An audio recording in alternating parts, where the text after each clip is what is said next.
네, 반갑습니다. 오늘 차와 마음 비움 그리고 한거와 탈속이라는 주제로 강연을 하게 된 하영묵입니다. 선생님들 혹시 프로그램 중에 나는 자연인이다 라는 프로그램을 시청하신 적 있으신가요? 그 프로그램을 보시고 선생님들은 어떤 생각을 하셨나요? 저도 보면서 이게 참 자연 속에서 부족한 듯 하지만 그 가운데서 되게 행복하게 이제 사는 이제 모습을 볼 수가 있었습니다. 그런데 그 자연인에 나오는 그 출연진들의 거의 대부분을 보면은 마음의 상처를 많이 입었다거나 사회생활을 하면서 아니면 사업을 하다가 아주 뭐 파산을 했다거나 또 몸이 아파서 그래서 아주 심한 고비를 넘겼다든가 뭐 이런 분들이 이제 대부분 몸과 마음을 치유를 하러 산속으로 많이 들어오셨더라고요. 그러다 보니까 이제 자연 속에서 자연과 더불어 마음을 치유의 과정을 그런 프로그램을 통해서 저는 잠깐 그분들의 삶을 읽을 수가 있었습니다. 그렇다면 그분들이 부족하지만 그렇게 행복해 하면서 그 삶에 만족하는 그분들의 그 비결은 무엇이었을까요? 오늘은 이런 주제로 선생님들과 강연을 이어가 보도록 하겠습니다. 그리고 이제 오늘 강연은 성현의 삶을 통해서 그리고 그 자신을 통해서 그들이 이제 어떤 삶의 방식으로 살았는지 들여다봄으로써 그 의미를 한번 돌아보는 시간을 갖도록 하겠습니다. 차는 인류 역사상 가장 최고의 음료로 이제 칭송받고 있습니다. 그 이유는 차는 단순히 음료가 아닌 정신 음료로 그 이상의 의미와 가치를 지니고 있기 때문입니다. 예로부터 이렇게 차는 졸음을 쫓는다든지 그리고 이제 정신을 맑게 하는 효능이 있어가지고 수영을 많이 하는 승려들이나 그리고 선비들에 있어서 이제 차는 이렇게 즐겨 사용되었는데요. 그들은 그 차를 마시면서 가운데 시도 읊으면서 이렇게 탈속적인 삶을 시로 많이 이제 표현을 하였습니다. 그리고 생활에 이제 정치를 한가로이 즐기는 삶의 모습을 또 시로 이제 표현하기도 하였습니다. 오늘은 이 세계 자신을 중심으로 해서 이제 그들의 이제 탈속과 한거의 모습을 보고자 합니다. 문인들은 차시 속에서 탈속을 표현할 때 노동의 칠한다가를 인용을 많이 하고 있습니다. 노동 같은 경우에는 이제 당대 이제 문인으로 집안이 매우 가난하여 젊었을 때부터 소실산이라는 곳에서 은거하면서 책을 즐겨 읽고 또 시와 문장을 지으면서 여생을 이제 보냈다고 합니다. 그는 평생 동안 관직의 뜻을 두지 않고 이렇게 은거하면서 그 가운데 차를 즐겨 마시면서 자유로운 삶을 이렇게 추구하였는데요. 이러한 그의 삶의 지향을 칠한다가에서 신선을 탈속과 연결시켜서 탈속 의지를 이제 드러냈음을 볼 수 있습니다. 노동이 지은 이제 대표적인 이제 차시입니다. 맹간이 대부께서 새 차를 보내심에 감사하며 급히 쓰다라는 시입니다. 이 시가 가장 많이 읽히고 있는 이 시 중에서 첫째 장에서 7장까지를 한번 제가 읊어보도록 하겠습니다.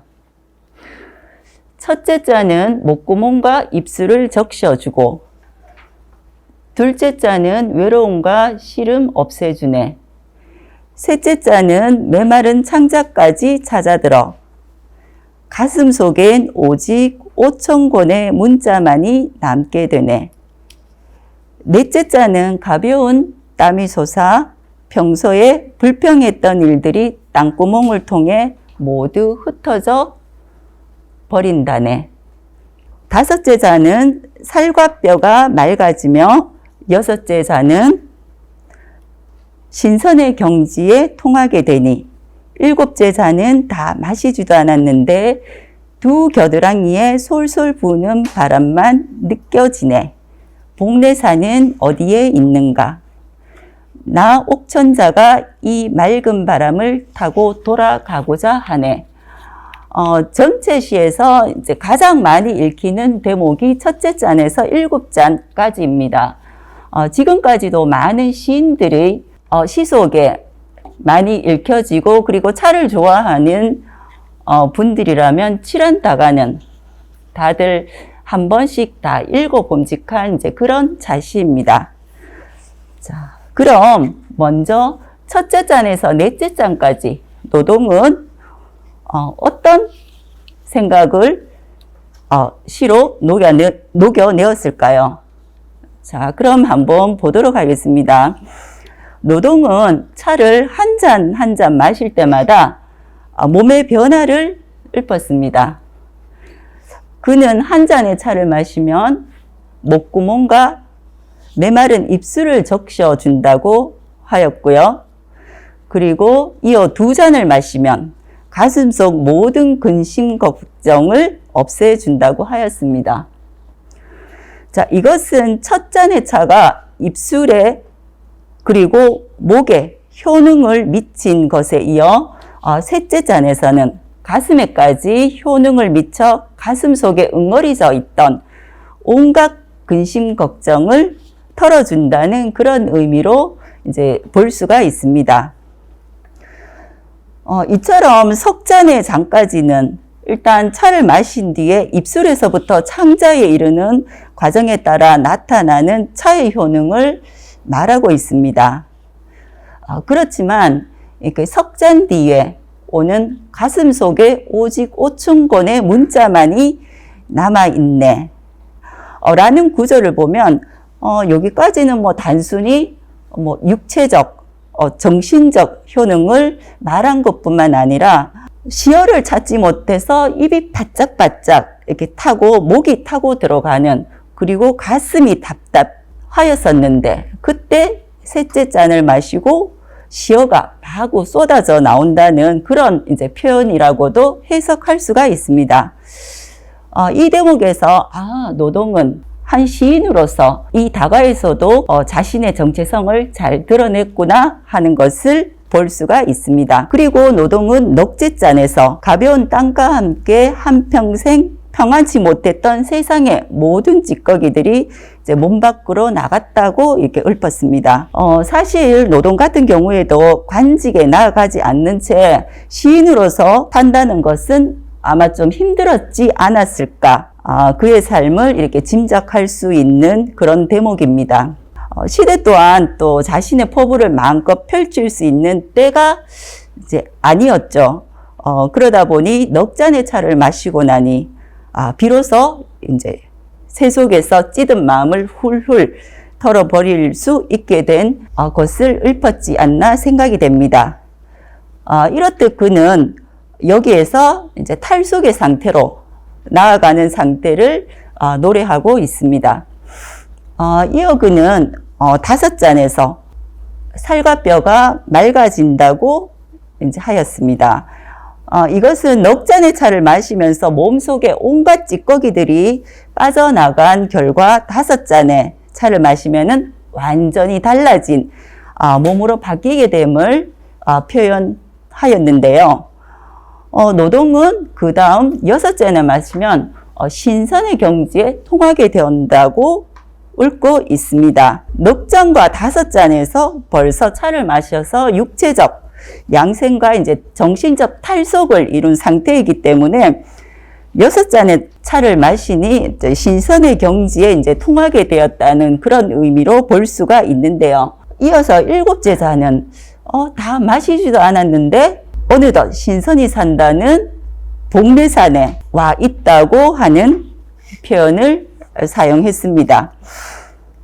그럼 노동이 지은 이 시의 내용대로라면 이제 칠한다가는 정말 여섯 잔을 마시면 벌써 신선이 된 듯한데 라고 할 법한데 여기서는 일곱째 잔은 다 마시지도 않았다는 표현을 썼습니다. 그만큼 차의 효능을 아주 강하게 이제 표현을 한 것이라고 볼 수가 있죠. 여기서 이제 옥천자는 이제 노동의 이제 호입니다. 그리고 두 겨드랑이에 솔솔 부는 바람만 느껴지네 라는 이 식구는 많은 시인들이 후대에서 신선을 표현할 때 두 겨드랑이에 맑은 바람이 인다라는 식구를 많이 인용하고 표현하고 있습니다. 노동의 읊은 칠한다가는 탈속의 최고이며 마지막 경지가 바로 신선의 경지이고 이를 위해서는 차를 마시는 것보다 더 좋은 음료가 없다는 차의 효능에 대한 극찬의 의미를 담고 있는 내용이라고 할 수 있습니다. 그럼 노동이 칠한다가에서 읊은 복례사는 어떤 모습일까요? 제가 몇 년 전에 산둥반도 이제 펑라이에 있는 복례각을 다녀오면서 찍은 사진입니다. 중국의 전설에서 전해 내려오는 신선이 사는 산으로는 용주산, 방장산, 그리고 이제 복례산이 있는데요. 그래서 저는 복례각을 다녀오기 전에는 정말 아주 높은 산으로 이제 생각을 했었습니다. 그런데 가보니까 산이 아니라 이렇게 바다 가운데에 이렇게 지어져 있었습니다. 여기에 가면 8명의 신선들이 이렇게 조각상으로 이렇게 꾸며져 있습니다. 어떻게 정말 온갖 세상에 근심을 다 털어버리고 아주 근심 걱정 없는 마음 편한 그런 선녀들의 모습. 그리고 우리가 이제 노동의 그 차시를 후대 문인들이 많이 인용을 하고 있다고 하였는데요. 우리나라 시는 고려 중기쯤 돼서 이제 한시가 많이 쓰여지기 시작했습니다. 문인들에 의해서. 그때 당대의 영향을 받아서 문인들의 차시에서 이렇게 겨드랑이에 맑은 바람이 이네라는 식구를 많이 인용하기도 하였는데요. 맨 처음 칠한다가를 인용하여 쓴 인물은 고려 중기 시대의 임춘입니다. 임춘이라는 문인은 생물 연도가 언제 태어나서 언제 죽었는지 이제 확실히 이렇게 잘 기록이 되어 있지 않는 그런 인물입니다. 그렇지만 한시를 많이 남긴 인물이고 그의 시에서 이렇게 노동의 칠한다가의 내용을 빌어와서 이렇게 쓴 시인이기도 합니다. 자, 그 중에 한 편을 먼저 읽어보도록 하겠습니다. 요해가 양식을 베풀어 줌을 사례하며 라는 내용입니다. 여기서는 이제 칠한다가 내용이 있는 부분만 잠깐 제가 파워포인트에 적었는데요. 그 시 전체를 읽어보면은요.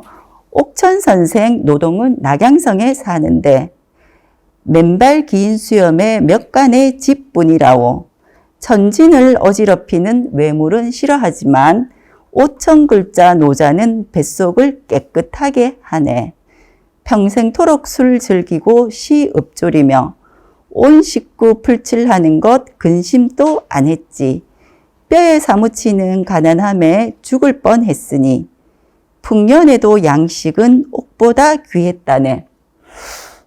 우리 선사는 가마후보다 훌륭하시니 곡식 빌리던 장주만 불쌍하구나. 오늘 아침 문 두드려 새벽잠을 깨워서 좋은 쌀 몇 곡을 가득 얻었네. 서둘러 안악 불러 쌀을 씻어서 옹기솥에 잘 앉히니 밥이 막 익는구려. 허리끈 풀고 배불리 밥을 먹고 7잔 좋은 차를 가득 마셨지. 솔솔 맑은 바람이 겨드랑이에서 일어나니 이 세상 벗어나 하늘을 나는 듯 하구려. 자, 이렇듯 임춘도 노동의 칠한다가의 식구를 가져와서 탈속지향을 표현하였습니다. 임춘은 전반부에서 노동은 낙양성에 사는데 긴 수염에 몇 칸의 집뿐이고 외물은 싫어한다라고 읊었습니다. 이렇듯 노동은 출세에 마음을 두지 않아 평생 이제 가난하게 살았지만 시에서 표현하였듯이 세상에 명리와 이익을 추구하지 않았음을 언급하였습니다. 그러면서 임춘 자신도 가난하지만 정신적으로 풍족한 삶을 살고 있음을 은연중에 드러낸 그런 시입니다. 그리고 후반부에서 노동의 7잔 좋은 차를 가득 마셨지. 솔솔 부는 맑은 바람이 겨드랑이에서 일어나네. 의 식구를 인용하여서 임춘 또한 표현하기도 하였습니다. 그 다음 시는 이색의 자시 중에 나오는 내용입니다. 임춘 이후에도 이 노동의 칠환다가를 인용한 문인들은 조선 후기까지 쭉 이어져 왔습니다. 그 중에서 칠환다가의 내용을 가장 많이 인용한 문인 중에 한 명이 이색입니다. 자, 이색의 자시를 보면 그 탈속지연과 그리고 락과 항거의 모습에서 그가 추구하는 삶이 무엇인지를 가장 잘 드러나 있기 때문에 오늘은 주로 이색의 자시를 위주로 한번 이제 보고 있습니다. 그 첫 번째 시로 개천 행제선사가 차를 붙여준 데 대하여 답하다라는 시입니다. 동갑 나이로 늙을수록 지나거니와 좋은 차는 맛이 절로 진미로구려. 맑은 바람이 두 겨드랑이에서 나오니 곧장 도가 높은 이를 찾고 싶어라. 자, 여기에서 노동은 7잔째는 다 마시지도 않았는데 두 겨드랑이에서 솔솔 바람이 부니라는 식구를 가져와서 이색 또한 맑은 바람이 두 겨드랑이에서 나오니 곧장 도가 높은 이를 찾고 싶어라 라고 변형하여 표현을 하였습니다. 여기에서 도가 높은 이는 어떤 사람일까요? 여기에서 고인은 세속을 초탈한 사람을 말을 합니다. 그렇기 때문에 그는 칠환다가의 표현을 인용한 것은 그가 명리에 속박되지 않으면서 세속을 벗어나고자 하는 그의 마음을 잘 표현하였다라고 볼 수 있습니다. 다음은 송광사의 화상이 차와 부채를 보내준 데 대하여 받들어 답하다라는 내용입니다. 한번 또 자시를 한번 읽어보도록 하겠습니다. 부채 주어 내 몸을 서늘케 하고 차를 보내어 내 마음 맑게 하네. 처음에는 마음의 병 가시더니 점차로 현관의 통함을 깨닫네. 나로 하여금 맑은 바람을 타고 상쾌히 속세를 초탈하게 하네. 이 시에서도 노동의 칠환다가의 7잔째 나오는 내용을 인용하여 쓰고 있습니다. 먼저 부채 주어 내 몸을 서늘케 하고 차를 보내어 내 마음 맑게 하네 라고 하였습니다. 마음의 병도 가시더니 점차로 현관의 통함을 깨닫네 라는 이 내용에서 그는 송광사의 화상이 보내준 차를 마시고 나니 어떤 신선의 경지에 들어 속세를 초탈한다고 이제 하였습니다. 그는 상쾌히 속세를 초탈하네라는 마지막 식구에서 속세를 벗어나고자 하는 의지를 아주 강하게 직설적으로 표현을 하였습니다. 이는 아마 이색 같은 경우에 관직에서 물러나서 어떤 삶을 즐기면서 유유자적한 그런 삶을 이제 추구하고자 하는 이색의 모습이 잘 표현되어 있는 그런 내용이라고 할 수 있습니다. 신선이라는 노동의 식구를 이제 빌려와서 탈속지향을 이제 표현을 많이 하였는데요. 굳이 이제 빌려오지 않아도 다른 모습을 통해서도 이제 탈속지향을 드러내고 있습니다. 그 중에서 항거하는 중에도 이제 그 차를 마시면서 여유로운 일상을 이제 즐기는 모습을 볼 수가 있는데요. 다음의 시에서 한번 그 모습을 차시를 통해서 한번 보도록 하겠습니다. 이 시는 이승인이 지은 차시입니다. 이승인 같은 경우에는 같이 이색과 함께 성리학을 발전시켰던 그런 인물이기도 합니다. 그 중에서 민망의 시에 차운하다입니다. 시골집 궁벽하다 그 누가 말하는가. 참말이지 내 취향에 아주 맞는 걸. 구름이 한가하니 몸도 절로 게으르고 산이 좋으니 눈도 훨씬 더 밝아지네.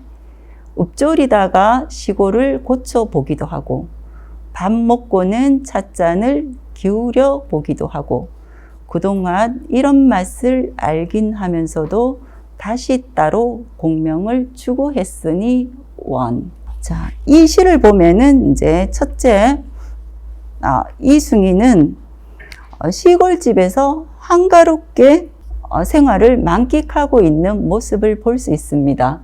구름이 한가하니 몸도 절로 게으르고, 굉장히 유유자적한 삶의 모습을 표현한 그런 식으로 볼 수가 있는데요. 그렇지만 이색은 시골집이 자기의 삶이 궁색하지만 그렇지만 그는 자신이 좋아하는 시를 짓고 그리고 차를 마시면서 삶을 즐기고 있는 그런 모습을 볼 수 있습니다. 그렇기 때문에 마지막 19에서 다시 따로 공명을 추구했으니 원. 이 내용을 보면은 세속의 헛된 공명 또한 부질없음을 잘 알고 있기에 이제 이런 표현을 했을 거라 이제 생각이 듭니다. 다음은 이제 이색의 이제 차시 중 내용입니다. 행점의 도중에 눈보라가 치다라는 내용입니다. 평소 절에서 잠자길 가장 좋아하였으니 송죽엔 바람 불고 하늘엔 구름 가득하네. 화롯불에 얼굴 발갛게 비추어 차를 다려 살짝 찻잔 기울이며 작은 소리로 시 읊음일세.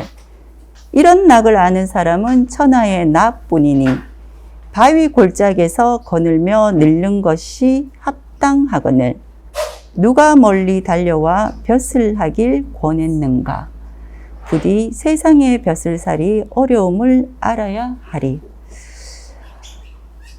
이 시 또한 이색이 벼슬길에서 물러난 뒤에도 저를 찾아서 한가히 논의는 그런 모습을 이제 읊은 내용으로 볼 수 있습니다.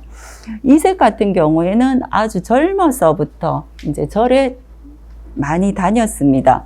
그러다 보니 시에서도 이렇게 많이 절에서 도우들과 아니면 승려들과 함께 한 그런 차시들이 많이 있는데요. 이 시에서 또한 관직에서 물러나서 잠시 이제 절에서 이제 차를 마시면서 이제 한거하는 그런 시를 읊었는데요.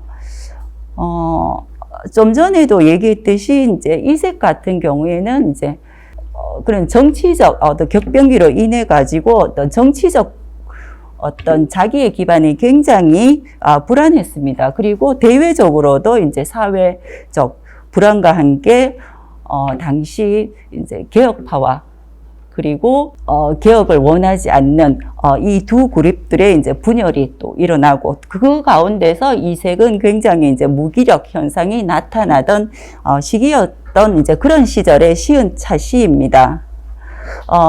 그렇지만 그는 이게 현실 정치에 뛰어들어서 어떤 적극적으로 이제 참여를 하고자 하였지만 어떤 서로 정치적 성향이 다르기 때문에 자이든 타이든 잠시 관직에서 물러날 수밖에 없는 이제 그런 이제 상황이 있기도 했었습니다.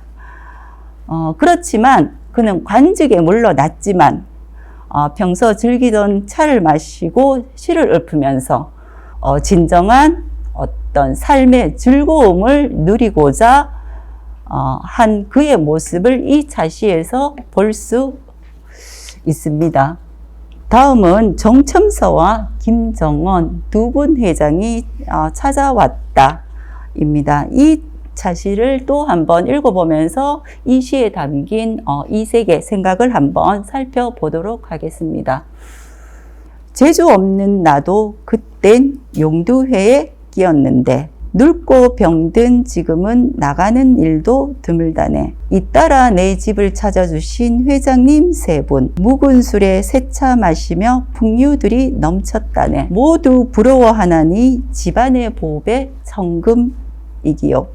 일찍이 들어맞았나니 고기 먹는 말리후라. 벼슬길 부침하는 것이 우연한 일일까?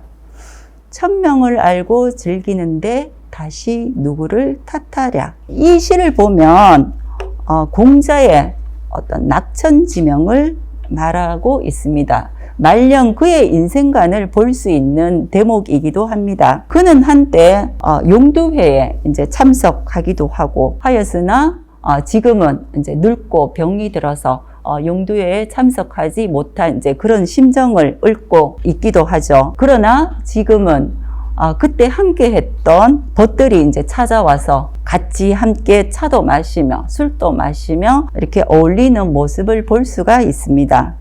그는 아마 관직 생활을 여러 차례 이제 했기 때문에 그때는 이제 명리를 누리고 살았으나 벼슬길에서 물러난 지금에는 험난한 이제 정치적 어떤 상황 혼란 속에서 거리를 두면서 지천명을 알고 낙천지명하는 이제 그런 유학자의 삶을 이제 볼 수가 있습니다. 우리가 보통 낙천지명을 얘기를 할 때는 안빈낙도를 함께 이야기를 하고 있습니다. 안빈낙도는 이제 공자가 아내를 칭찬하는 가운데서 이렇게 찾을 수가 있죠. 아내 같은 경우에는 공자가 가장 아낀 그런 제자였습니다. 그리고 아끼기도 하였지만 너무 뛰어나기 때문에 어쩌면 이렇게 두려운 그런 존재이기도 한 제자였기도 하죠. 자, 그런 아내 같은 경우에는 밥 한 그릇에 표주박 물 한 그릇으로 이제 빈 배를 이제 채우면서 아주 청빈한 이제 삶을 이제 살았다는 이야기로 이제 유명한데요. 그런 이제 아내를 보면서 공자는 이렇게 얘기를 했습니다. 변변치 못한 음식을 먹고 누추하기 그지없는 곳에 살면서도 아무런 불평이 없구나. 가난을 예사로 여기면서도 여전히 성인에도 쫓기를 즐겨하니 이 얼마나 장한가. 아내를 이렇게 칭찬하는 이제 그런 말이죠. 여기서 우리가 안빈낙도라 하면은 가난함 속에서도 마음 편하게 생활하며 도를 즐길 수 있다라는 그런 내용입니다. 이 말인즉슨 또 정신적 가치의 상징적 표현으로 많이 사용하고 있는 표현이기도 합니다. 그럼 공자는 또 주역에서 자신은 이렇게 이제 이야기를 하기도 했었습니다. 천명을 알고 기꺼이 즐거워할 수 있기 때문에 근심하지 않으며 그 자리에 안분하여 인을 행하는 것을 돈독히 할 수 있기 때문에 백성을 사랑할 수 있다라고도 말하였습니다. 공자가 인생을 즐길 수 있었던 것은 천명을 알았기 때문에 이제 근심하지 않았지 않을까 생각을 합니다. 이색은 공자의 어떤 생각 또한 이제 많이 그의 시에서 볼 수가 있는데요. 이색의 시에서도 보면 낙을 즐기기 위해서 자신의 생각을 이제 밝히기도 하였습니다. 이 시죠. 바로 앞전에 읽었는데 천명을 알고 즐기는데 누구를 탓하랴. 이 시에서 이색은 낙을 즐기기 위한 자신의 생각을 가장 잘 표현한 그런 식구이기도 합니다. 그리고 이색의 이 차시 이외에도 그의 글에서 그의 생각을 알 수가 있는데요. 사생과 수요는 하늘에 속한 일이요.